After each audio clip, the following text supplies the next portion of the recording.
혹 내가 내게 말하기를 그러면 하나님이 어찌하여 허물하시느뇨 누가 그 뜻을 대적하느뇨 하리니 이 사람아 내가 누기에 감히 하나님을 희문하느뇨 지음을 받은 물건이 지은 자에게 어찌 나를 이같이 만들었느냐 말하겠느뇨 호기장이가 진흙 한 덩이로 하나는 귀히 쓸 것을 하나는 천히 쓸 그릇을 만드는 권이 없느냐 만일 하나님이 그 진노를 보이시고 그 능력을 알게 하고자 하사 멸하기로 준비된 진노의 그릇을 오래 참으심으로 관용하시고 또한 영광 받기로 예비하신 바 긍휼의 그릇에 대하여 그 영광의 부요함을 알게 하고자 하셨을지라도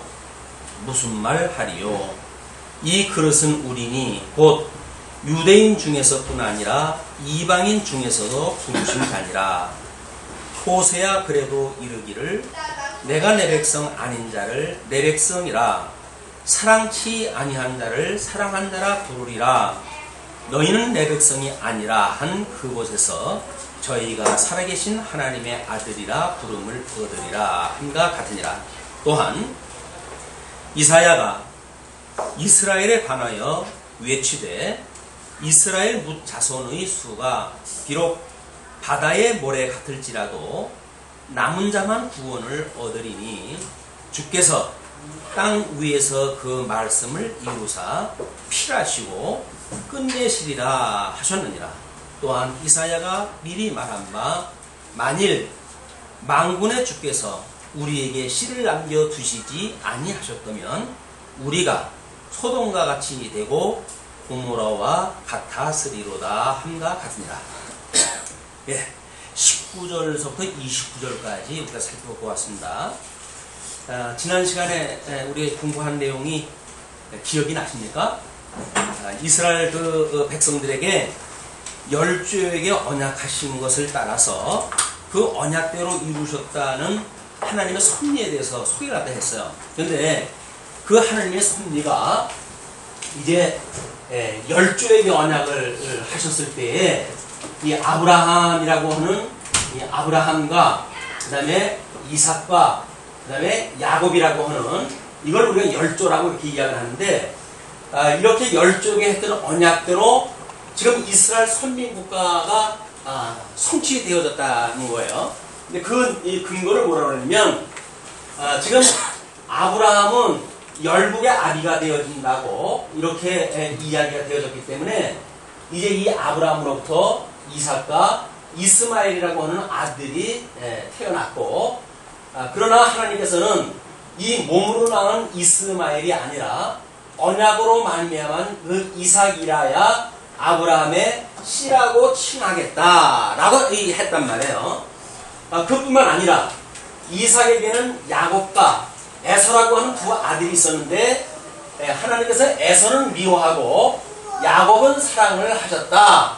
그런데 이것이 리브가라고 하는 야곱의 아내, 이삭의 아내 리브가의 배 안에 있었을 때 하나님께서 이미 그렇게 하셨단 말이에요. 그렇기 때문에 지금 이 하나님의 의로 믿음에 이르게 되어진 성도, 믿음에 이르게 되어진 이 성도란 그 이야기입니다. 성도란 이렇게 열조에게 언약하셨던 대로 하나님의 약속에 의해서 절대 주권적으로 이 믿음에 이르게 되어졌다라는 내용을 지난 시간에 공부를 다 한 거지요. 이렇게 이야기를 해놓게 되면 소위 이 사도 바울이 지금 19절에서 이야기하는 것처럼 이 혹이라고 하는 것은 주로 합리적인 생각을 가지고 있는 사람들, 그 다음에 인본주의적인 생각을 가지고 있는 사람들, 이런 사람들이 이제 어떤 질문을 갖다 할 것인가에 미리 내다보고 이렇게 이야기를 합니다. 내가 내게 말하기를 이렇게 논리를 전개해 가니까 이런 논리를 전개했던 나에게 그런 그 이야기죠. 내게 말하기를 그러면 하나님이 어찌하여 허물하시느뇨 누가 그 뜻을 대적하느뇨 하리니 그렇죠? 자, 이쪽에는 우리가 이렇게 이 손을 그었을 적에는, 이쪽에는 생명의 세계고, 이쪽에는 사망의 세계를 우리가 손을 그어가지고 보통 구분을 짓잖아요. 이렇게. 그러니까, 하나님께서 절대 주권적인 언약에 의해서 어떤 자는 씨로 삼기도 하고, 어떤 자는 사랑하기도 하고, 이것이 하나님의 절대 주권에 의해서 되어졌다고 한다면, 여기에서 이루어진 모든 사람들도 하나님의 뜻이 지금 실현되어진 거 아니에요? 하나님의 뜻대로 지금 이 사람들은 하나님이 묘한 바 되어졌고, 또는 씨가 아니라 그냥 몸에서 태어난, 그래서 이삭의 그런 민족들을 공격으로 할 수밖에 없는 민족으로 하나님께 쓰신다는 이야기니까, 어떻게 한다면 우리들이 어떻게 했느냐 그 이야기예요. 아니, 하나님의 뜻이 이렇다는데 이렇게 망할 자들이 망한 자, 이 망할 일을 했다고 해가지고 우리들한테 어떻게 잘못했다고 할 수가 있겠냐고요. 아니, 하나님께서 망하게 하셨으니까 그 책임을 하나님께서 지셔야지 왜 우리들한테 그 망한 그 죄를 우리한테 묻느냐, 이런 질문을 할 수 있겠지요. 아마 우리 하나님의 절대 주권을 수없이 들었던 우리들도 우리 삶에서 어떤 이런저런 일이 있을 때, 그러면 왜 하나님께서 나한테 이런 걸로 인해 가지고 왜 문제를 갖다가 삼으시는가, 이런 질문을 늘 하게 되잖아요. 끊임없이 우리 질문이에요. 그래서 이제 사도 바울이 이러한 그 논리를 전개해 갔을 때 우리가 크게 어떤 오론에 이제 치우치는 게 있습니다. 뭐냐면 그것이 이렇게 언약대로 이루어졌다는 이야기는 하나님께서 예정하셨던 뜻이 지금 이루어졌다는 이야기거든요. 그래서 이 예정론을 잘못 믿는 사람들은 우리들이 이렇게 살거나 예정되어져 있으니까 하나님께서 우리들의 어떤 이 하나님의 의의가 미쳤든 미치지 않았든 간에 그것에 대하여 하나님께서 어찌 하시겠느냐 그 이야기예요.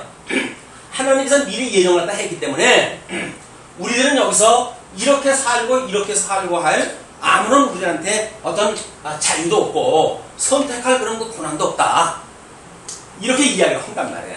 이게 하나님의 절대 주권을 유기적인 주권이 아니라 그냥 인간에 포함되어져 있는 하나님의 절대 주권, 이 주권이라고 이렇게 이야기를 하고, 인간이 이 주권에 의해서 어떻게 종속되어져 있는 의지를 가지고 있는지에 대한 이런 인간에 대한 성찰이 없는 사람들이 기계론적으로 제시하는 문제야.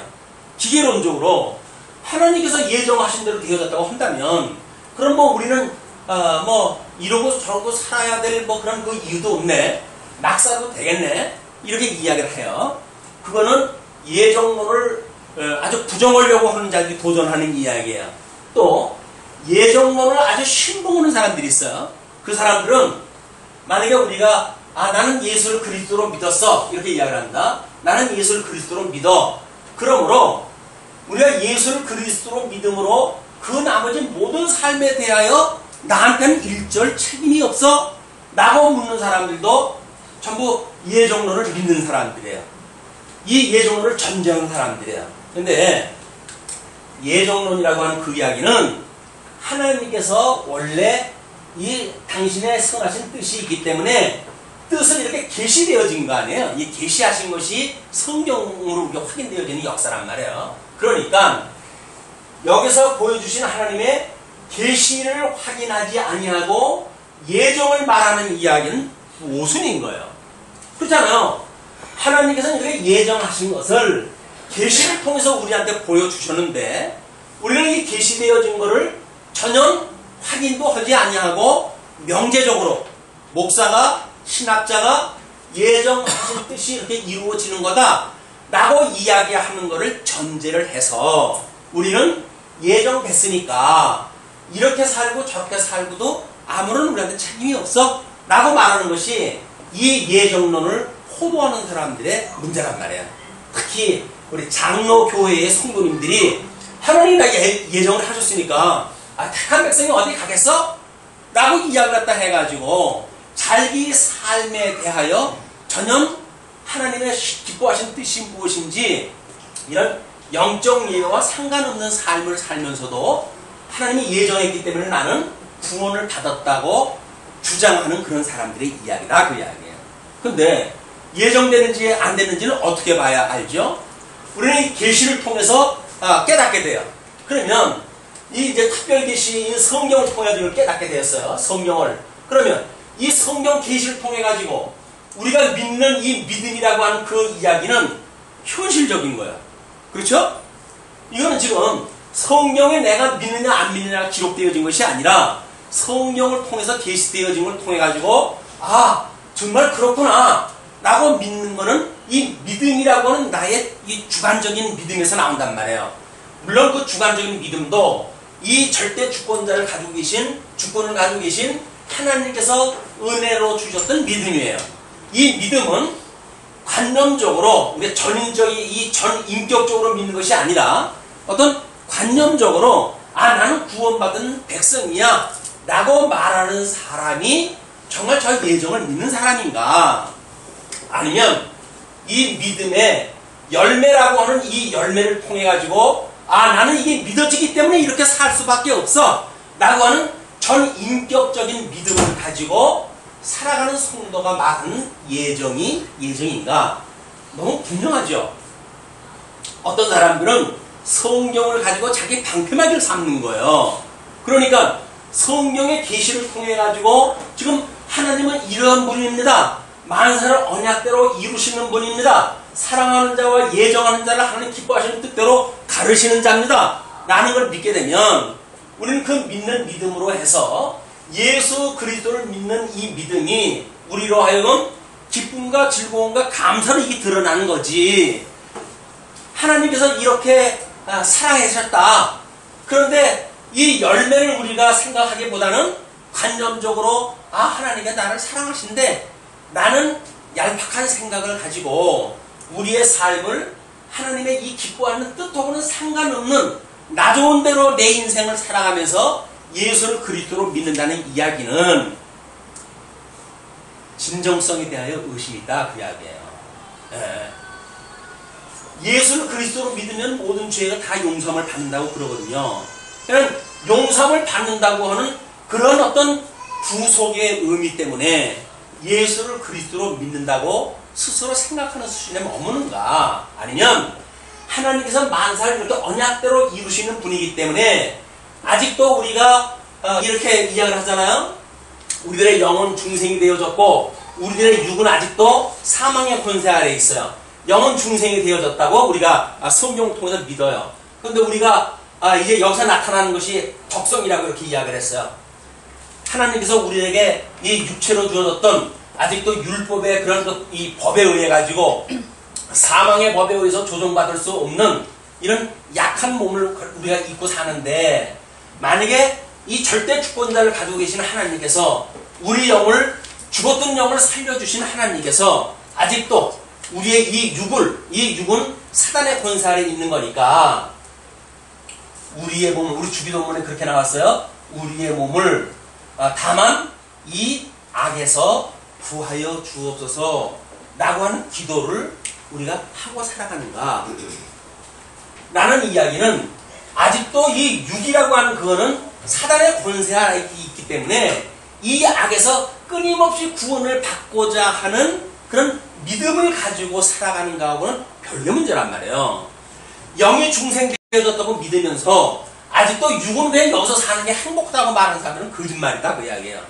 아니, 여기가 우리가 이 가치가 있는 곳이라고 한다면 구원받은 것이 뭐가 기쁘고 즐거운 일이 뭐가 있어요. 그냥 여기서 살면 되지. 근데 영적으로 해가지고 구원을 받는 것이 가치라고 우리가 여겨졌어요. 그래서 이게 너무나 이게 대단한 일이에요. 여기서 구원받았다고 하는 것이 우리 인생에 있어서는 최대의 이것이 축복이에요. 근데 영적으로 구원받은 건 축복이고 이 육적으로 해가지고는 세상한 걸 누리는 것이 축복입니까? 모순아니에요. 이것이 좋고 이것이 나쁜 거라고 한다면, 이것이 선이고 이것이 악이라고 한다면 끊임없이 선을 추구하는 것이 예수를 그리스도로 믿는 사람들의 방향성이지, 영은 구원을 받았다고 해가지고 기쁘다고 하면서 육은 세상의 거를 마음대로 누리고 내가 여기서 나의 주인 노릇을 하고 내가 이 세상에 어떤 왕 노릇을 하고 나의 어떤 세계를 구축하고 이렇게 살아가면서 이것이 이 어떤 구원받은 사람의 은혜라고 말하는 이야기는 왠지 좀 스스로가 꺼려지지 않습니까? 이쪽이 하나님께서 구원받은 내가 가고자 하는 본향의 집이라고 한다면 이건 벗어버려야 마땅한 것이지 여기가 본향이에요. 끊임없이 우리는 이쪽을 가기를 꿈을 꿔요. 근데도 불구하고 우리는 여기서 사는 게 그래도 좋다라고 말하는 이야기는 그 사람의 믿음이라고 하는 정체성, 어떤 그 진정성에 의심이 있다 그 이야기예요. 그 의심이 있는 사람들이 뭐라냐면 여기서 이 열매가 별로 아름다운 열매가 맺지 않으면서 예정됐으므로 나는 이 열매에 대하여 그렇게 큰 영향을 받지 않는다고 말하는 스스로를 자유하는 사람들의 이야기예요. 하나님께서 정말 하나님의 의가 등장을 해서 죽었던 우리들의 영을 살리셨다고 한다면 이 하나님의 의는 여전히 우리 사망 권세 아래 있는 우리들의 이 육신, 이 사망의 법으로부터 구속을 받을 수 없는 이 연약한 우리들을 여전히 성령의 법, 생명의 법에 이게 종으로 삼으실 수 있다고 하는 걸 믿고 그걸 믿는 믿음으로 살아가는 것이 지금 사도 바울의 논리를 정리해가는 거란 말이에요. 그런데 사도 바울의 어떤 부분적인 논리를 듣고 그렇다고 한다면 하나님이 다 예정한 대로 하는데 왜 우리에 대해서 이러고 저러고 하나님께서 심판하다 하느냐 라고 말하는 자가 분명히 있을 거라는 거예요. 왜냐면 사도 바울이 이 복음을 증거할 때 수많은 그 유대인들의 공격이 그거였었거든요. 인간적으로 어떤 인간, 이 인본주의적인 자기 공로, 이 자기 공로를 세우려고 하는 수많은 유대인들이 있었어요. 그 유대인들이 하나님이 만사를 언약하고 하나님께서 만사를 이루어 가시는 거라고 이야기했을 때 이런 공격을 다 해오는 거예요. 그렇다고 한다면 하나님이 다 한다고 한다면 우리들의 삶은 뭐란 말이냐? 이렇게 이야기를 갖다 해가지고 사도 바울이 끊임없이 공격을 갖다 했는데 어떤 자들은 그렇다고 한다면 이게 비아냥거리는 거죠. 그렇다고 한다면 그럼 뭐 우리가 막 살고 이렇게 하는 것에 대해서도 하나님께서 해가시는 일이니까 뭐 우리가 그러면 절대자 하나님이 해가시는데 그럼 우리 보고 어떡하라고 그런 이야기를 할 거 아니겠어요. 사도 바울이 이 아주 더러운 인간성을 갖다 너무나 귀뚫었기 때문에 지금 이런 질문, 가상적인 질문, 그런 너무나 많이 받아왔던 질문이에요. 그걸 지금 이야기하는 겁니다. 그러니까 지금 이제 20절에 이렇게 이야기를 하는 거예요. 이 사람아, 그 이 사람아라는 이야기는 뭐예요? 자기한테 이런 질문을, 가상적인 질문을 했던 사람이에요. 내가 네기에 감히 하나님을 힐문하느뇨. 지음을 받은 물건이 지은 자에게 어찌 나를 이같이 만들었느냐 말하겠느냐? 우리가 어떤 이론 부분을 확인을 할 때에는요, 너무 작은 부분을 들어가게 되면 잘 분별이 안 돼요. 작은 부분에 들어가게 되면 잘 분별이 안 돼요. 그렇게 했을 때 이거를 확대를 시키게 되면 그 의미가 분명하게 드러나거든요. 왜 우리가 성경 강론을 할 때 끊임없이 구약서부터 신약성경 전체를 가지고 이야기를 다 하는가? 부분 논리에 들어가게 되면 어떤 것이 옳은 건지 그런 건지 쉽게 구분이 안 가는 거예요. 그러니까 이거를 성경 전체의 계시로 해서 확장을 시켜놓게 되면 그러면 어디를 도망갈 게 없잖아요. 지금 하나님께서 언약대로 해가시는 이 섭리 가운데에 어떤 부분 논리를 설명한다고 한다면 자기 논리를 꿰맞추려고 하는 궤변이 있을 수 없단 말이에요. 그러니까 우리가 이게 확대하는 것이 상당히 지혜로운 방법입니다. 예를 들 적에도 마찬가지입니다. 누가 어떤 부분적인 공격을 갖다 해왔을 때 막 이거를 좀 더 넓은 어떤 배경을 가지고 그에게 제시를 갖다 한다면 상대방이 입을 다물지요. 그런데 상대방이 감론을 갖다 했어요. 근데 이쪽에서는 그걸 뭐 을박을 했어요. 그러면 감론 을박이라고는 부분적인 논리를 가지고는 진리가 구분이 안 되는 거예요.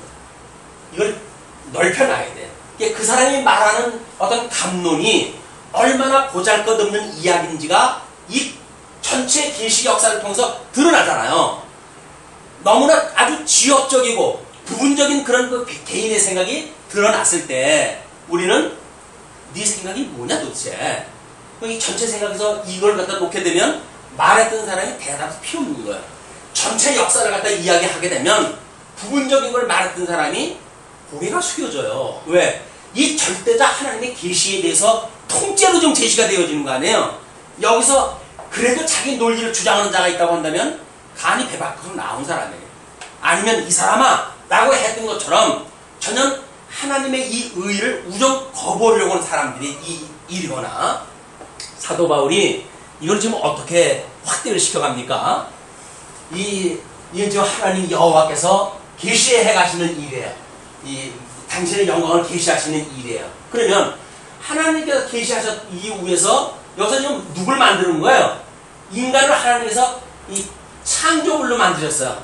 이거는 인간이라고 하는 건 하나님은 창조주고 인간은 피조물이에요. 피조물. 인간이 이성을 가지고 있기 때문에 뭔가를 자꾸 하나님같이 되려고 하는 부리를 가지고 있잖아요. 하나님같이 자꾸 높아지려고 그래요. 자기가 하나님 자를 꿰차려고 그래요. 이 인간의 부리를 가지고 있는 피조물이기 때문에 아담 이후에 모든 인생들이 그렇게 망가진 거 아닙니까? 그렇기 때문에 하나님께서 흙덩어리로 만들었다는 그런 자기의 정체성이 확인이 되어져야 거기서 비로소 무릎을 꿇게 된다 그 이야기예요. 우리 예수님이 오실 때 세례 요한이 복음을 증거하잖아요. 그렇게 유대인들이 세례를 받으려고 이제 몰려옵니다. 그랬더니 뭐라고 그럽니까? 누가 너희들의 지금 예수 그리스도가 오셔가지고 십자가 사건이 오게 되면 심판이 좀 임할 거 아닙니까? 임박한 진노를 너희한테 누가 피하라고 그러더냐? 그 이야기 제시가. 그러면서 하는 얘기가 뭡니까? 하나님은 길가의 돌덩어리를 가지고도 누구를 만드실 수 있다고요? 아브라함의 자손을 만드실 수 있는 분이란 말이에요. 이 창조주이시기 때문에. 그러나 지음을 받았던 인간의 어떤 예수를 대적하는 그 유대인들은 자기네 공로를 가지고 무엇인가 의에 이룬다고 생각하는 이런 자들이기 때문에 기고만장을 했던 거예요. 기고만장을 했어요. 하나님의 이 율법을 자기네들이 지키고 있었고 자기네들만큼 이 하나님에 대해서 아는 사람이 없고, 그러니까 자기네들이 대단한 사람이라고 이 주장을 딱 하니까 요한이 하도 안 입고 오니까 하나님께서는 이 창조주 하나님께서는 세상을 만드시는 하나님께서는 길가의 돌덩어리를 가지고도 아브라함의 자손을 만드실 수 있는 분이란 말이에요. 그렇게 비교가 돼야 지음을 받았다고 스스로 인정이 되어지게 되면 거기서 무릎을 꿇게 되죠. 자기가 지음을 받은 피조물이라고 하는 것이 이게 만들어지지 않으면 얼마나 잘난 척하는지 몰라요. 아마 부모하고 자식 간도 마찬가지입니다. 부모하고 자식 간에 자식이 점점 머리가 커지게 되면 어떻게 돼요? 그러면 부모님 알기를 우습게 여기는 거예요. 왜? 자기가 이 새로운 정보가 들어가니까 새로운 정보를 가지고 있는 자신이 옛 정보를 가지고 있는 아버지나 어머니의 그 세계가 너무 별거 아닌 것 같아. 그러니까 업신여기 만들어지죠. 정말 그럴까요? 근데 그렇지 않은 거예요. 조금 그런 머리가 크기 전까지는 아이들의 그런 심리를 꿰뚫는 게 누굽니까? 부모들이에요. 그러니까 자기가 거짓말하는 사실에 대하여 고백도 안 하는데 부모님이 그 지적을 갖다 하게 되면 깜짝깜짝 놀라잖아요. 엄마 그걸 어떻게 알았어? 뭐 이렇게 실토를 갖다 해요. 엄마 그걸 어떻게 알았어? 그때 엄마가 하는 얘기가 뭡니까? 그걸 좀 오래 써놓기 위해서 쓰는 방법이 내가 너를 낳았단다 이렇게 내가 너를 낳았단다. 근데 내가 너를 낳았단다 하는 그거는 유년기 정도까지는 그게 이 약발이 맥혀요. 엄마가 나를 낳았기 때문에 내가 나쁜 짓을 갖다 해도 엄마가 다 알고 있구나 라는 걸 알게 되어지는데, 거기서 점점 머리가 더 커지게 되면 그 다음에 그 꼼수라는 걸 알아요. 낳았다고 해서 아는 것이 아니라고 하는 걸 알아요. 그때 이제 맘먹기 시작을 하는 거예요. 그게 사춘기 때예요. 사춘기만 되면 엄마고 아빠고 없는 거예요. 완전히 들이받아요. 막 그냥 엉덩이에 뿌리 나가지고 막 들이받기 시작을 해요. 그 들이받기 시작을 또 하다가 사춘기가 끝나게 되면 그게 완전히 몸에 배잖아요. 이제 자기 체질화 되어져요. 그때는 부모님하고 인격적으로 거쳐놓읍시다. 그렇게 이야기하잖아요. 당신과 나하고 다를 바가 없지 않습니까? 왜 나한테 나 따르라고 하는 이유를 가지고 나한테 이렇게 압박을 가할 수가 있습니까? 우리 인격적으로 대합시다. 이렇게 이야기했다 해요. 이것이 라고 만약에 손을 한번 올려보세요. 왜 그러십니까? 딱! 막 그대로 들거든요. 이게 인간의 세계도 그런데 한자 보이지 않는 하나님에 대하여 기득권을 갖게 되어지게 되면 왜 이런 유대인들 같은 생각을 안 하겠어요? 사도 바울이 인간의 그 심리를 너무나 잘 아니까 피조물과 창조물이라고 하는 극대적인 비유를 가지고 이제 제시했다 합니다. 이 사람아, 내가 네기에 감히 하나님을 힘문하며 지음을 받은 물건이 지은 자에게 어찌 나를 이같이 만들었느냐 말하겠느냐? 그러냐? 아니 여기서 에서가 아니 엄마 배 안에 있을 때서부터 나를 미워했다니 나를 왜 미워합니까? 이렇게 말할 수 있겠냐 그 이야기예요. 아니 인간적인 모습으로 보기에는 충분히 그러죠. 뭐 우리가 엄마는 나만 미워해 뭐 이렇게 이야기하잖아요. 나만 미워한다고 하는 그 이야기는 뭐야?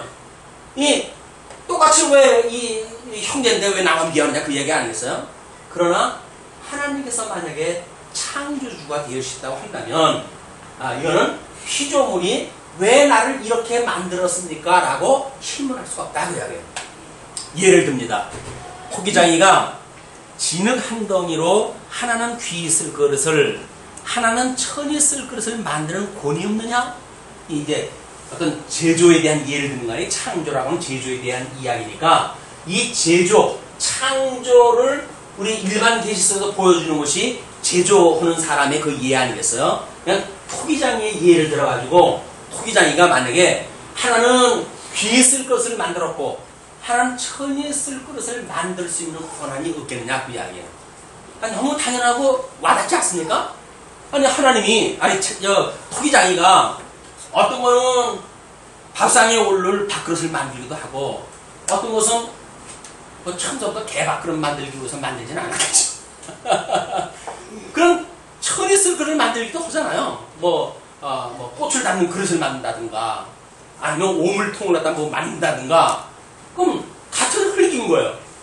아니 같은 흙 안에서 그 흙을 가지고 어떤 거는 끄집어내가지고 공을 들여가지고 아주 귀한 그릇을 만들고 어떤 거는 뭐 이 뚝배기처럼 그냥 설렁설렁 만들어가지고 뚝배기를 만들었다 라고 하게 되면 귀에 쓸 것과 천에 쓸 것이 구분되어지는 거 아니에요. 그럼 옹기장도 그러는데 하나님께서 왜 이렇게 하실 수가 없냔 말이에요. 하실 수 있겠죠? 아니 하나님이 왜 못하겠어요? 하나님이 그거 하시는데. 자, 그런 그 예를 일반적인 예를 들게 되면 사람들이 이제 이 성경께나 안다고 하는 사람들이 반론을 제기할 것 같으니까 사도 바울이 이렇게 이야기를 진행을 시킵니다. 만일 하나님이 그 진노를 보이시고 그 능력을 알게 하고자 하사 멸하기로 준비된 진노의 그릇을 오래 참으심으로 관용하시고 우리가 처음에 그 유대파 이 성도들이 헬라파 성도들을 비난을 했을 때에 세 가지로 크게 대분이 되어졌는데 그 중 하나가 바로 이제 그 때를 하나님의 오래 참으심에 대하여 음심여기는 자들에 대해서 이야기했다 했어요. 그 이야기를 하면서 지금 이 로마서 쓸 때가 몇 년도라고 그랬죠? 주 57년경이라고 그렇게 됐어요. 주보에 매주 나옵니다. 매주 나오기 때문에 우리는 매주 안 보죠. 아주 역설적이에요. 매주 나온다는 이야기는 로마서 끝날 때까지 참고하시기에 가장 좋은 겁니다. 하여간 매주 소개를 했다 해드리는데 매주 나오기 때문에 우리는 관심이 없어져요. 그래서 어저께는 제 주보를 만들다가 실수를 했다 해가지고 예배 순서가 잘못 나왔어요. 보는 사람마다 물어봐요. 왜 주보가 이렇게 나왔습니까? 뭐 처음에 오는 사람들은 선착순으로 이제 이걸 물어보기 시작하더라고요. 그래서 이걸 어떻게 대답을 할까 그러다가 일부러 관심 가지라고 그랬어요. 아니 주보에서 별로 관심들 없으신 줄 알았거든요. 근데 순서를 갖다 제가 실수를 갖다 하니까 이거 기회를 잡으신 것 같아. 이거 왜 이렇게 틀렸습니까? 이런 이야기를 하는 거예요. 근데 사실은 그걸 하다가 제가 다른 데 나가는 바람에 중도가 되어졌고, 그 뒷면은 좀 오늘 프린트를 갖다 하는 바람에 이거 다 진행이 안 되네. 뭐 고쳐야 될 부분인데. 하나님께서 우리 인간을 섭리해 가실 때도 마찬가지인 것 같아요, 이게. 예. 하나님께서 어떤 거는 오자를 만들어 가지고 뭔가를 쓰실 기회가 있겠죠. 그런 일들도. 근데 지금 하나님께서 이 57년인데 예수님이 오신 뒤에 몇 년도에 예루살렘이 멸망된다 그랬어요? 70년이에요. 그럼 몇 년 남았어야 되는 이야기예요? 13년, 14년 남은 거예요. 그죠? 이거 13년 정도만 지나면 10년 정도만 세월이 지나게 되면 이 예루살렘은 완전히 박살이 나가지고 온 유대 민족들이 사방팔방으로 흩어져야 되는 이 민족적인 비극의 시대가 13년밖에 안 남았어요. 근데 지금 유대인들은 지금 이런 걸 아는 거야, 모르는 거야? 모르는 거야. 왜? 지금까지 그냥 잘 살아가는데 뭐 10년 후에 무슨 일이 있을 걸 그 사람들이 뭔 관심이 있어요. 별로 관심이 없는 거예요. 지금 그냥 먹고 배부르니까 그냥 산다 이렇게 생각을 하지 13년 후에 무슨 일이 일어날 거 그 사람들이 몰라요. 예수님은 그 예루살렘을 보고 우시기까지 했지만 그 사실에 대해서 다른 사람들은 관심이 없는 거예요. 왜? 지금 여전히 여기서 배부르게 먹고 잘 사는 이것이 인생이라고 생각이 드니까 신령한 이 하나님의 나라에 대하여 하나님의 의로 말미암는 믿음에 대하여 이 복에 대하여 관심이 없단 말이에요. 뭐 입에 들어가는 복이 이게 우선이지 이 입에 들어가는 거 아무것도 없는 이 복이 우선이라고 생각하는 사람이 누가 있겠어요. 그러나 하나님께서 이 믿음을 주시게 되면 이걸 버릴지라도 이 복을 추구하고 있는 것이 성도의 삶이라고요. 근데 우리는 이거는 땅은 당상이니까 이거나 여기서 잘 누리고 살자 라고 말하는데 그거는 믿음이라고 하는 이 진정성의 의심이다 그 이야기예요. 그분이 정말 믿어져서 그러는 건지 아니면 이 믿음이라고 하는 그거를 자기의 어떤 효용 가치가 있는 걸로 옷을 만들어 입고 그 옷에 갇혀가지고 사는 건 아닌지 그이가 하나님의 의로 말미암는 의인지 또는 인간의 불의로 말미암은 의인지 그걸 우리가 잘 분별할 필요가 있다 그 이야기입니다. 자 그렇게 했고 이제 한쪽 사람은 진노를 보이시고 능력을 알게 하시고 또는 멸하기로 준비된 그 진노의 그릇이라고 하는 한쪽 편이 있고 또 한쪽 편은 영광 받기로 예비하신 바 긍휼의 그릇에 대하여 이쪽은 긍휼의 그릇이에요. 이 긍휼의 그릇. 이쪽에 건 무슨 그릇이에요? 하나님의 진노의 그릇. 이게 하나님께서 나중에 하나님의 이 진노의 영광이 어떠한 걸 보여주시기 위해서 만들어 놓은 그릇이 있어요. 이 그릇이라고 하는 것은 이 같아요. 이거 진노의 그릇이에요. 이것도 진노의 그릇이고 이것도 그릇이에요. 그러니까 공통분모는 그릇이라고 하는 공통분모인데 그의 용도는 하나는 긍휼을 위한 거고 하나는 진노를 위한 거란 말이에요. 이 그릇이라고 하는 그거는 동일한 그런 어떤 이 공동적인 그런 그 주제가 되지만 거기에 설명하고자 하는 거는 전 반대 거 아닙니까? 이거를 지금 예를 드는 거예요. 그러면서 그 영광의 부요함을 알게 하고자 하셨을지라도 무슨 말을 하리요? 예수님이 오시고 이 복음이 증거될 때까지 이스라엘 백성들이 이 열조의 언약을 따라가지고 정말 선민국가를 지어갈 때 끊임없이 우상을 섬기고 하나님을 배반하고 이렇게 살았던 것이 선민국가의 삶이 아니었습니까? 그럼에도 불구하고 하나님께서 왜 이게 지금 다윗 때 통일왕국이 이루어졌으니까 1000년의 세월을 우리 하나님께서 오래 참으셨을까? 그 이야기예요. 왜 1000년이라고 하는 세월을 우리 하나님께서는 오래 참으셨을까? 인간이 뭔가 회개할 그런 그 가망성이 있어가지고 기다리셨을까? 그게 아니란 말이에요. 그게 아니라 지금 이 사도 바울의 논리에 의할 것 같으면 오래 참으심으로 관용하시는 걸 보여주신 거예요. 지금 내가 참을 만큼 참았다. 그래서 이들로 하여금 진노의 그릇에게 하나님의 진노를 퍼부었을 때 그 사람으로 하여금 핑계거리가 없게 만드시는 것이 하나님이 하시는 일이었던 거예요. 영광의 물론 이 긍휼의 그릇도 마찬가지죠. 오래 참으셨기 때문에 말기에 예수를 그리스도로 믿는 사람들이 만들어질 수 있는 거 아니겠어요? 돌아오는 사람들이 있었던 거 아니겠어요? 그렇기 때문에 이 긍휼의 그릇이나 진노의 그릇이나 오래 참으신다고 하는 하나님의 섭리는 하나님의 영광을 계시하시기 위한 목적이 있었던 거다. 그 이야기입니다. 자, 그러므로 이 그릇은 누구냐면 바로 우리니 곧 유대인 중에서뿐 아니라 이방인 중에서도 부으신 자니라. 이 그릇, 이제 긍휼이 구원의 반열에 있게 되어진 이 그릇이 누구에 대해서인지를 아느냐, 그 이야기가 이제 우리가 이거를 기울이 아주 나쁜 곳인데 이쪽을 한번 써야겠습니다. 자, 아담이라고 하는 이 인물에게 했던 건 우리가 실체적인 언약이라고 그랬잖아요. 그럼 이 아담 이후에 이 노아라고 하는 인물을 통해 가지고 이 실체적인 언약을 예표적으로 이제 성취를 갖다 하심으로 우리 예수님이 이루실 것을 미리 보여준 사건이 있었고, 이거를 아브라함이라고 하는 사람을 통해 가지고 선민국가, 이 선민국가를 만들었어요. 이 선민국가를 모형적인 섭리다 이렇게 이야기를 했어요. 그러니까 이 모형은 실체 섭리에 대한 모형이라는 이야기거든요. 그러니까 지금 이 아브라함의 이 예수를 그리스도로 믿는 성도들한테 이 편지를 보내는 거 아니에요?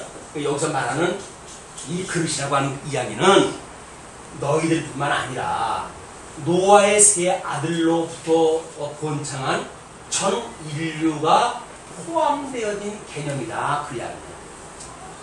이 이원론적인 이야기가 아닙니다. 하나님께서는 이 실체적인 언약에 대하여 모형적으로 지금 선민국가를 계시를 갖다 보여주는 건데, 선민국가 사람들은 자기네들이 선택되어진 백성이라고 하는 자부심을 가지고 있단 말이에요.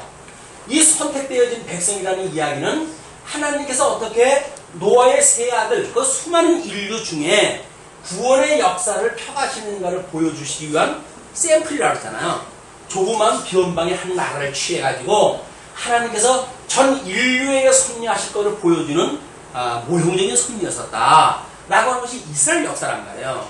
근데 이걸 그릇을 삼아가지고 지금 아브라함이라고 하는 그 후손들에게 하나님께서 이 놀라운 섭리를 갖다 펴나가시는데, 사람들은 이 그릇이 아브라함의 후손이라고 하는 그것을 전체로 놓고 보니까 여기서 말하는 소위 말하는 이 사람들이 이 무할례당에 이 할례받지 않은 사람들에 자기네들은 아브라함의 자손으로 할례당이에요. 이 사람들은 그러니까 자기네들은 율법을 가진 자들이지만 이 사람들은 하나님 앞에 외인이었던 사람들이기 때문에 자기네들이 같이 구원의 어떤 이런 논리가 되어지는 것 자체를 자존심 상해하는 거예요.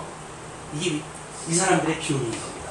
무엇을 가진 자들의 가장 큰 비용이 뭐냐면 없는 자들, 자기네들하고 뭔가 신분이 다른 자들에 대하여 함께 자리하는 것을 꺼려하는 사람들이에요.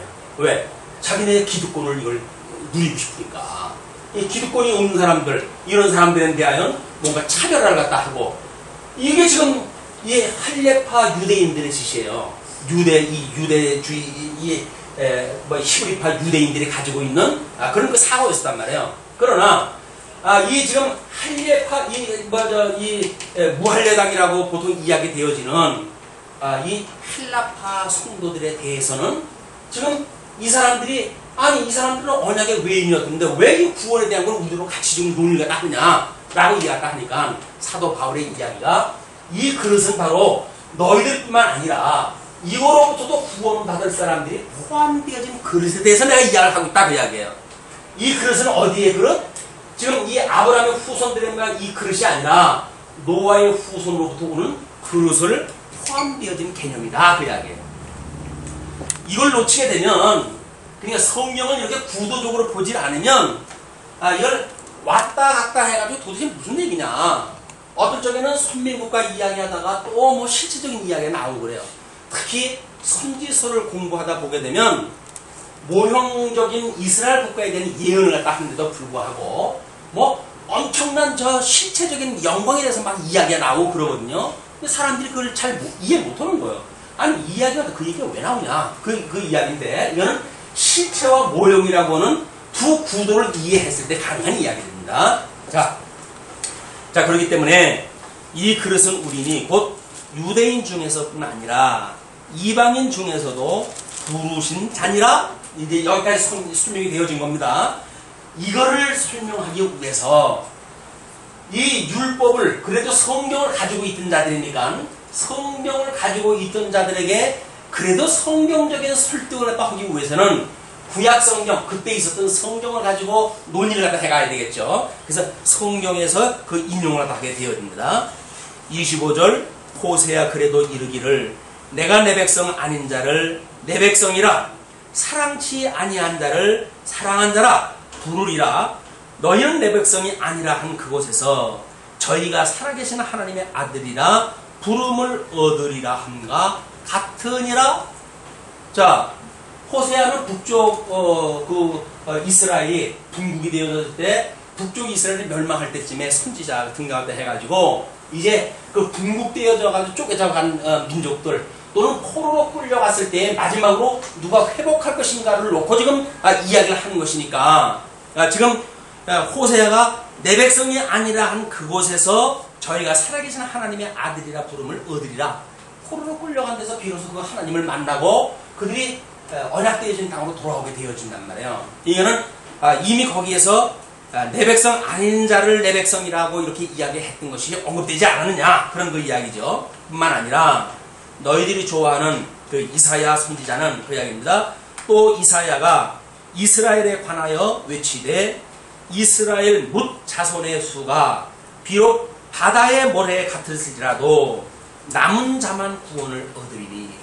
그냥 하나님께서 아브라함의 후손이라고 해서 다 구원을 받는다고 하지 않은 것이 지금 사도 바울이 이렇게 논리를 전개했던 거 아니에요. 성경적인 근거로 하기 이사야의 그 글을 직접적으로 제시하다 하는 거예요. 이스라엘 뭇자손의 수가 비록 바다의 모래 같을지라도 남은 자만 구원을 얻으리니 주께서 땅 위에서 그 말씀을 이루사 필하시고 끝내시리라 하셨느니라. 뿐만 아니라 또한 이사야가 미리 말한 바 만일 만군의 주께서 우리에게 씨를 남겨두시지 아니하였다면 우리가 소돔과 같이 되고 고모라와 같이 같았으리로다 함과 같으리라. 이미 하나님께서 이 씨를 그래서 아브라함과 지금 이렇게 가지고 다윗의 자손 이렇게 이야기해요. 아브라함과 다윗의 자손 예수 그리스도의 세계라. 마태복음 1장 1절에 가면 이제 그렇게 설명이 되어지거든요. 이건 하나님께서 남겨두신 씨가 아니고는 하나님께서 이 역사를 섭리해 가실 때에 누가 다 진멸하다 훨씬 낫는 거예요. 누구와 같이 소돔과 고모라에 완전히 유황불로 해가지고 태워버리듯이 다 태워버릴 것이지만 하나님께서 남겨두신 이 씨들로 인해가지고 구원의 역사를 펴가신다 그 이야기입니다. 그래서 사실은 하나님께 부름을 받은 사람들은 많지만 하나님 앞에 구원을 받는 사람들은 많지 않아요. 부름을 받는 사람들은 많아요. 왜? 아니 뭐 선지자들이 선포할 때마다 모르는 사람들한테 오라는 거 아니에요. 지금 다 내게로 오라는 이야기 아니에요. 그러나 정말 와가지고 전 인격적으로 믿음의 열매까지 믿는 성도들은 별로 많지 않아요. 특히 요즘같이 배가 부르는 세상에는 더더군다나 더 그렇죠. 그러니까 왜 지금 기독교에 이 성도들의 숫자가 썰물 빠져가듯이 빠져나갈까요? 남겨놓은 씨를 갖다가 지금 하나님 보여주시기 위한 걸러내는 작업들을 하는 거예요. 거품을 제거하시는 거예요. 과거에 정말 우리나라 뭐 이제 그 뭐 잘 살아보세요 이렇게 했을 때 수많은 사람들이 도시로 올라오잖아요. 왜? 먹고 살려니까 올라올 수밖에 없지요. 그런 사람들에게 교회마다 예수를 믿어라 그러면 너희들이 복을 받는다 라고 이야기했다 하지 않았어요? 수많은 사람들이 예수 믿으려고 그냥 온 교회가 차고 넘치는 거예요. 의료시설은 별로 그렇게 넉넉지 않은데 뭐 돈이 없어 치료를 못 받겠는데 교회에 오게 되면 안수 오는 데마다 병이 고쳐진다고. 그러니까 병 고치려고 한다면 병원을 갈 수가 없으니까 어디로 와야 돼요? 교회로 와야죠. 교회가 엄청나게 부흥한 거예요. 부흥을 갖다 했는데 의료복지시설 대한민국 잘 돼 있습니다. 2, 3천만 원 가져오면 병원에 가가지고 치료를 받을 수가 있어요. 뭐어떻게 교회 가가지고 머리를 뒤밀고 안수를 받으려고 그러겠어요. 지금도 뭐 형편이 안 된 사람은 그럴 수밖에 없지만 또 이제 이성들이 발달했어요. 뭐 대부분의 우리 아이들이 지금 뭐 전력을 해가지고 공부하지 않습니까? 뭘 공부합니까? 이 세상의 것들을 갖다 지금 탐구를 하고 지금 뭐 머리가 빠지도록 지금 공부를 다 하고 있는데 뭘 갖다 배워요? 합리적이고 이성적인 걸 공부합니다. 그러니까 성경에서 눈에 보이지 않는 것의 이야기를 갖다 하게 되면 헤이 하는 거예요. 하나님이 천지를 창조하셨습니다. 그러면 아이들이 웃어요. 하나님이 창조하다니요. 빅뱅의 이론이 어떻고 진화론이 어떻고 해가지고 세상에서 가르쳐주는 일반 학문의 논리가 있는데 그걸 가지고 지금 머리를 싸매고 지금 이 세상을 공부를 하고 있는데 성경에 오게 되면 하나님이 세상을 지으셨다는데 그 얘기를 믿을 만한 아이들이 누가 있어요? 안 믿어요.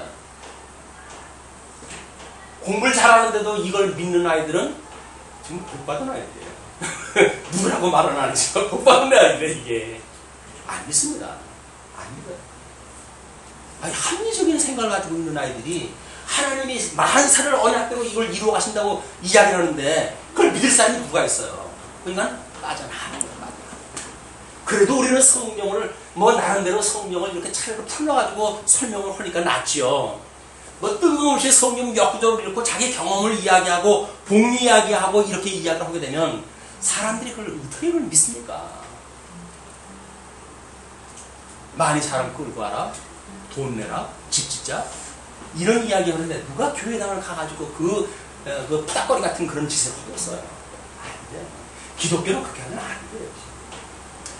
아직도 뭐 복음이 좀 비천하고 국민 수준이 낮고 그렇게 한 데서는 그런 거 복음이 필요할 수도 있겠죠. 그러나 대한민국처럼 지금 이렇게 일반적으로 토양이 이 하나님 말씀을 정말 이걸 중생한 이성이 깨달을 수 있을 만큼의 논리가 만들어진 오늘날에 와서는 그런 이상한 논리 가지고 예수 믿으라는 믿지 않아요. 그건 믿을 수가 없는 거예요. 그렇기 때문에 지금 말씀운동 서원교회는 준비된 교회입니다. 21세기가 준비된 교회예요. 이 말씀을 가지고 성경 말씀을 풀어가지고 정말 그렇구나 라고 하는 데까지 우리가 이걸 갈 수가 있도록 하나님의 섭리가 해가시니까 그렇게 아무리 이사야 선지자가 들어가지고 이야기를 했더라도 안 믿을 사람은 안 믿는 거예요. 이게 이제 하나님의 절대 주권적인 섭리라는 거예요. 자, 그러면서 이제 30절에서부터 33절까지 하나님의 의에 대한 언약 성취를 어떻게 하셨는지 이렇게 설명을 하지요. 이렇게 아주 과격하게 설명을 딱 하니까 그런즉 우리가 무슨 말 하리요? 의를 쫓지 아니한 이방인들이 의를 얻었으니 이상한 논리가 벌어졌어요. 자, 이제 여기서 그릇이 두 개라 했잖아. 여기 이 긍휼의 그릇과 이 진노의 그릇이 있는데 이 진노의 그릇이라고 하는 이 사람들은 하나님의 의에 대하여 외인이었던 사람들이에요. 그 외인이었던 사람들이기 때문에 지금 하나님의 의를 쫓고 뭐 하나님이 기뻐하시는 뜻이 뭐냐 이런 것들을 생각하지 않고 살았던 사람들이에요. 뭐 율법을 성경을 통해 가지고 하나님의 선한 뜻이 뭔가 이런 걸 분별하지 않고 살았던 사람들이에요. 그럼에도 불구하고 그 의를 쫓지 아니한 이방인들이 의를 얻었어요. 이 아이러니예요. 이 하나님의 의를 선물로 얻게 되어진 거야. 그러니까 지금 이 한라파 유대인이라고 하는 사람들은 율법을 안 가지고 있는 사람들 아니에요? 근데 복음을 증거해가지고 예수를 그리스도로 믿었단 말이에요. 그러니까 하나님의 의를 선물로 받은 사람들 아니에요? 원래는 하나님의 의에 대해 외인이었던 사람들인데 이 사람들이 선물로 이걸 받았으니 그 이야기예요. 뭐라 그래요? 그 의를 받았으니 그것이 곧 믿음에서 나는 의다. 이 의라고 하는 것은 하나님께서 이를 선물로 무슨 선물로 주셨다고요? 이 믿음의 선물로 주셨단 말이에요. 믿음의 선물로 주셨다. 그 이야기예요. 그런데 또 한쪽 부류의 사람들은 어떤 사람들이에요? 의의 법을 쫓아간 이스라엘은 이 사람들은 허구한 말, 이 긍휼의 그릇으로 이제 하나님께서 어떤 이 섭리하려고 했던 이런 그 유대인들에 대해서는 허구한 날 율법을 가지고 살았던 사람들이에요. 그 율법을 따라서 신앙생활을 하고 하나님을 경외하기 위해서 엄청난 그런 그 외국의 어떤 그런 핍박 속에서도 성전 제사를 지키려고 애를 썼고 성경을 간직하려고 애를 썼고 이 사람들은 요즘도 그런다죠. 다른 집에 갈 적에는 그 집에서 나오는 식사를 하지 않는답니다. 그러기 위해서 도시락을 싸간대요. 왜 그런지 아세요?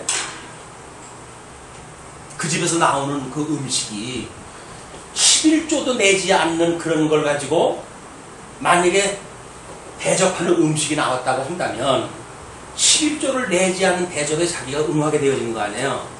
그런 실수를 막기 위해서 애당초 11조 내가지고 만들었던 자기 음식을 가지고 가가지고 그러고 음식을 먹는데요.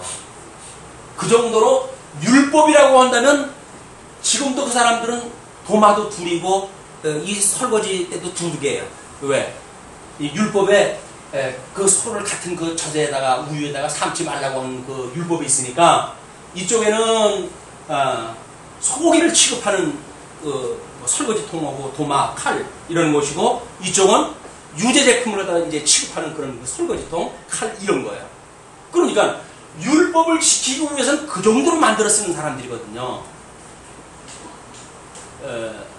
주일날 어떤 사람이 안식일날인데 그런간 좀 급히 와달라고 정갈이 왔대요. 무슨 일인가 하고 갔더니 우리 집 스위치 좀 올려달라고. 스위치 올려달라고. 아니 그 스위치를 당신이 올리면 되지 왜 나보고 올려달라고 그러냐. 율법에 그걸 하면 안 된다고. 대단한 분들 아니에요? 하나님의 말씀을 갖다 지키기 위해서 그 사람들은 모든 생일을 건 사람들이에요. 지금 그 사람들이 뭐라 그래요 지금? 예, 의의 법을 쫓아간 이스라엘은 법에 이르지 못하였습니다.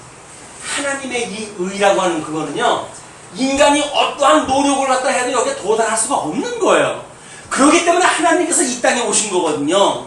우리들의 이 인간의 불의, 이 불의로 만나서 진노의 그릇으로 모든 사람들이 심판을 받을 수밖에 없기 때문에 하나님의 친히 의가 되셔가지고 이 땅에 오셔가지고 이 불의를 행하던 우리들의 인생들의 일부를 구원을 해주신 것이 십자가 사건이란 말이에요.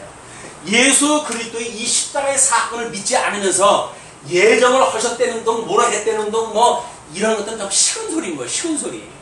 뭐 성도가 예정되어졌는데 뭐 우리가 이렇게 한다고 뭐 어디 가겠어? 라고 말하는 사람들은 이거는 성경을 믿지 않는 거예요. 뭐를 믿는 거예요? 교리를 믿는 거예요. 교리.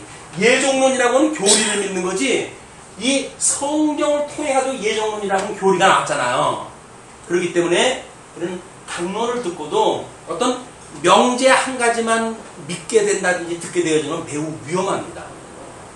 성경은 풀어서 설명할 때 이것이 말씀으로 우리를 녹이는 일이거든요. 이게 말씀이 되어지는 건데 이걸 일용할 양식으로 우리가 먹지를 못하고 어떤 명제적으로 이제 저는 일부러 명제를 제시하지 않지만 주보에 이미 나와져 있잖아. 이걸 명제로 해가지고 하나님 예정하신 분, 하나님 만사를 언약대로 이루시는 분 이렇게 명제적으로 우리가 뭔가 들어오게 되면 성경 모든 내용들 필요가 없어져요 이제. 왜? 명제만 남으면 되니까. 그래가지고 그렇게 살면 되겠다. 그게 답답한 일이란 말이에요. 1시간 내내 그렇게 살자고 하는 게 아닙니다. 우리가 이렇게 잘 살자고 하는 게 아닙니다. 하나님께서 그렇게 해가시는 영광을 보고 배우자는 이야기입니다. 이렇게 강론을 갖다 했는데 강론을 1시간 다 듣고 이제 나도 열심히 살아야지. 이러면 이거 참 입장 곤란해지는 거예요. 열심히 살자고 하는 게 아니에요. 하나님께서 어떻게 이 계시, 영광의 계시를 우해가지고 우리로 하여금 언약대로 이루시는 하나님의 섭리를 우리한테 보여주시고 하나님께서 이게 이루어 하시는 거로구나 해서 나를 부정하고 이 나를 부정하고 우리 하나님만을 인정하고 살아가는가에 대한 이걸 좀 우리가 배우고 깨달아가는 일이지 성경을 공부하게 되면 우리는 그렇게 살아야지 그렇게 살 거면 예수님 못 오셔요. 예수님이 오실 필요가 없죠. 우리가 할 수 없으니까 주님이 오신 건데 지금도 아직도 여기 남아있는 게 뭡니까? 누가 해요 이거를? 하나님의 의가 이루시는 일이에요. 악에서 구원하는 일을 하나님 의가 이루시는 일이지 우리가 하는 일이 아니다. 오늘 아침에 제가 한 줄 글에다 그랬었어요. 하나님의 그 어떤 의를 이루는 그런 그 문제 때문에 끊임없이 우리가 그걸 고민을 하고 있잖아요. 그래서 우리들이 무엇을 잘하고자 하는 이런 것이 우리에게 주어지는 그런 어떤 삶의 목적도 아닙니다. 잘 살고 못 살고 어디 있어요. 그냥 하나님께서 우리로 하여금 나는 이렇게 부족하도록 우리 하나님께서 뭔가 지금 섭리하다 해하시는구나 믿어지게 되면 그것이 나를 사랑하시는 하나님의 섭리라고 믿어지기 때문에 그것도 위로가 되어지는 거예요. 뭐가 성공을 해야 되고 뭐가 잘 나가야 되고 그렇기 때문에 예수 믿는 것이 맛이라고 한다면 그건 예수 믿는 게 아니에요. 주어진 삶을 믿는 거지요. 그러니까 어떤 사람은 삶이 그대로 속일지라도 그렇게 얘기하고 하는데 정말 어떤 생각을 가지고 했는지는 모르겠어요. 삶이 우리들한테 무엇인가 살만한 세상을 주어지는 환경이기 때문에 우리 예수님을 믿는 것이 아니라 설사 여기서 우리가 별로 적합한 우리의 어떤 삶이 할지라도 만족하지 못할 삶이라 할지라도 주님께서 우리를 향하신 뜻이 깨달아지게 되면 우리는 감사하면서 살아갈 수가 있는 거예요. 왜? 그분이 우리를 사랑하신다잖아요. 사랑하시는 분이 우리들한테 그런 길을 인도하실 적에는 무슨 이유가 있겠지요. 그걸 새머리 같은 우리 생각을 가지고 이럴 수가 있습니까? 저럴 수가 있습니까? 이렇게 따지지 말라는 거 아니죠, 사도 바울이. 이거 네가 네게 감히 하나님을 신문하느냐. 근데 우리 조금만 어려운 일이 있으면 하나님 입장을 바꿔놓고 생각을 해봅시다. 이러고 저러고 이해를 하잖아요. 아니 창조주 하나님이 입장을 바꿀 대상이 없어가지고 필요 없는 인간하고 입장을 바꾸시겠어요? 근데 우리는 하나님한테 곧잘 그러잖아요. 입장 바꿔놓고 생각할 때 해보자.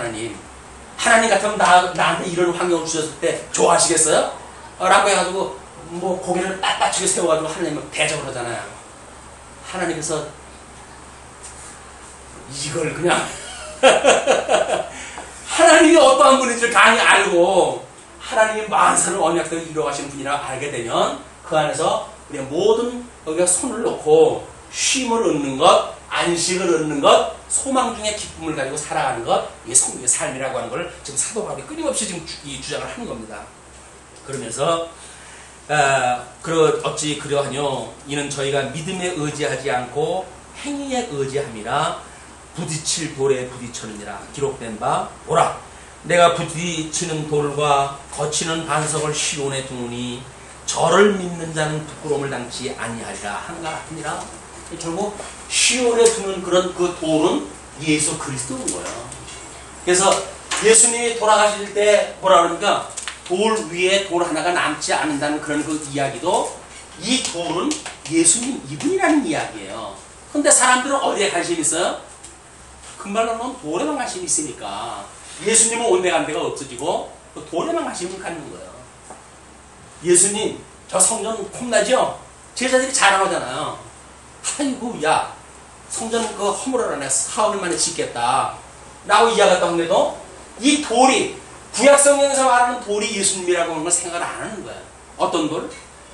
아름다운 수입석으로 만들어놨던 성전, 그 기초석 이런 거를 이 그릇으로 이야기를 하니까 돌로 이야기를 하니까 하나님께서 시온에 둔다고 했던 그 돌은 바로 예수 그리스도다. 그래서 예수 그리스도를 믿지 않으면 부끄러움을 당하게 되어지고 예수를 믿게 되면 부끄러움을 당치 아니하게 되어지는 심판의 역사가 있게 되어진다. 우리는 심판의 그 모든 역사로부터 하나님께서 구원을 갖다 해준 백성이에요. 이 긍휼의 그릇으로 우리를 삼아주신 분이에요. 율법의 외인이었던 우리들에게 하나님께서 이 믿음의 선물을 우리한테 주셔가지고 하나님의 의에 이 선물을 주셔가지고 하나님 나라의 백성으로 삼아주셨어요. 그리고 우리는 유대인들이 믿는 성도들보다 더 큰 감동을 가지고 살겠죠. 이 큰 성도가, 우리 감동이 우리 이제 흩어져 있는 한 주 동안도 우리 삶이 그렇게 기대했던 것만큼 행복하지 않을 수도 있을지도 몰라요. 그럴지라도 여전히 우리를 향하시는 하나님의 뜻을 발견하고 그 안에서 기쁘고 즐겁고 또 쉼을 얻는 이런 영적 예배의 시간이 되어지길 빌면서 말씀을 드리겠습니다. 기도하시죠.